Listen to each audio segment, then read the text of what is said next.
சகோதரர் பக்தசிங் அவர்களின் ஊழியத்திலிருந்து விடாய் துணிக்கேற்ற வார்த்தைகள். செப்டம்பர் மாதம் 3ஆம் தேதி. எனக்கும் என் எதிராளிக்கும் இருக்கிற காரியத்தில் எனக்கு நியாயம் செய்ய வேண்டும் என்று விண்ணப்பம் பண்ணினாள்.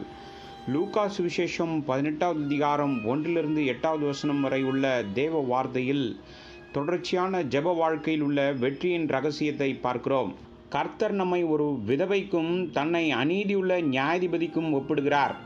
ஜீவனுள்ள தேவனால் நம்முடைய ஜெபங்களுக்கு எவ்வாறு முழுமையாக பதிலளிக்க முடியும் என்பதை இந்த பகுதியிலிருந்து கற்றுக்கொள்கிறோம். நம்முடைய ஜெபங்களுக்கு பதில் கிடைப்பதற்கு நீண்ட காலம் எடுத்தாலும் நாம் விடாப்பிடியாக கேட்டால் பதில் நிச்சயம் கிடைக்கும். இங்கே நாம் காணும் ரகசியம் என்னவென்றால், ஏழை விதவை தனக்குள்ள உரிமையில் உறுதியாக இருக்கிறதை பார்க்கிறோம். இது ஒரு பொய் வழக்கல்ல, ஆனால் நீதியானது. இது அவளை மீண்டும் மீண்டுமாக நியாயாதிபதியிடம் செல்ல நிர்பந்தித்தது.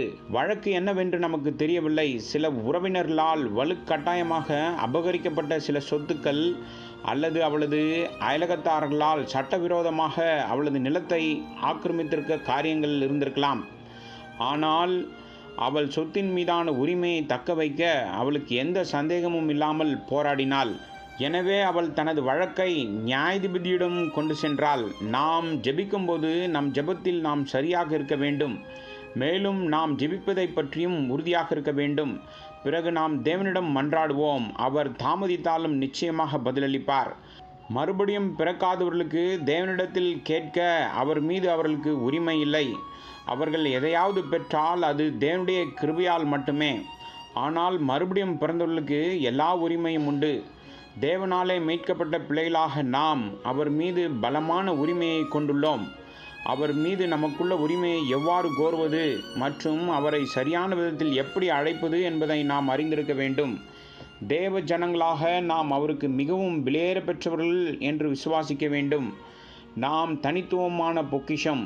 கர்த்தர் யாக்கோபை தமக்காகவும் இஸ்ரவேலை தமக்கு சொந்தமாகவும் தெரிந்து கொண்டார். சங்கீதத்தின் புஸ்தகம் 135வது சங்கீதம் 4வது வசனம். நாம் ஒரு பெரிய நோக்கத்திற்காக தேவனால் தேர்ந்தெடுக்கப்பட்டுள்ளோம். நமது வாழ்க்கை, நமது உரிமை அவருடைய பார்வையில் மிகவும் விலையேற பெற்றவைகள். தேவனுடைய பொக்கிஷத்தின் மதிப்பை மனித ஞானத்தால் ஒருபோதும் மதிப்பிட முடியாது. கர்த்தராகிய இயேசு கிறிஸ்து தம்முடைய சொந்த இரத்தத்தை சிந்தி தமக்கு சொந்தமானவர்களாக இருப்பதற்கு நம்மை கிரயத்துக்கு வாங்கினார். நாம் ஜனங்களுடைய பார்வையில் பலவீனமாகவும் மதியினர்களாகவும் இருக்கலாம். ஆனால் தேவனுக்கு முன்பாக நாம் ஒரு வினோத பொக்கிஷம். இந்த உறுதியுடன் நமது எல்லா தேவைகளுக்கும், நமது எல்லா பிரச்சனைகளுக்கும் தேவனை அழைக்கலாம். ஆனால் நம்மில் பலர் எந்த உறுதியும் இல்லாமல் அவரிடம் பிச்சைக்காரர்களாக போகிறோம். நமது உரிமைகளை அவருடைய சொந்த ஜனமாக நாம் உரிமை கோர வேண்டும் என்று தேவன் விரும்புகிறார். நாம் அவருடைய சொந்த ஜனம் மட்டுமல்ல, அவருடைய மறைவான பொக்கிஷமும் கூட.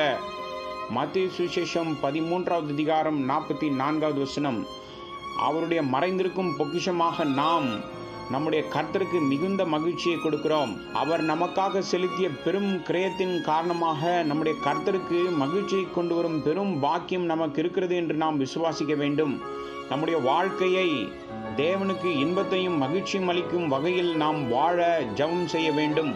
பூமியில் உள்ள எல்லாவற்றை விடவும், பூமிக்கு கீழே உள்ள எல்லாவற்றை விடவும் நாம் அவருக்கு மிகவும் விலையேற பெற்றவர்கள். இந்த உண்மையை நம்பி தைரியமாக அவரிடம் சென்று நம் பிரச்சனைகளை அவரிடம் நாம் சொல்லலாம்.